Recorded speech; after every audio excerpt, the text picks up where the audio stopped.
ছাগল যেগুলো আছে বাচ্চা সহ, বাচ্চা অনেক ছোট ছোট ছিল, ওগুলোকে যদি গণায় নেওয়া যায় তাহলে প্রায় 40টার কাছাকাছি হবে।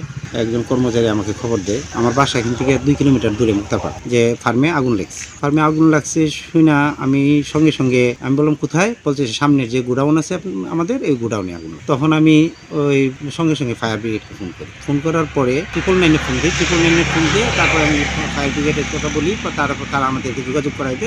তারা বলে যে আমরা রওনা হয়ে গেছি। একই সঙ্গে 3টা জায়গায়, একটা শুধু বনের গাদায়। কি বুঝলেন ভাই? অনলি যেটাই চাই। ওই আমার ফার্মের উত্তর পাশেই, এটা শুধু বনের গাদায়। আর আরেকটা ওই জায়গায় ওই ঠিক বন এবং লাকড়ি ছিল ওই ঘরটাতে। আর আমার এখানে ঘর ছিল, আর এই আমার ছাগলের ঘর আর এবং গোডাউন। আমারটা মানে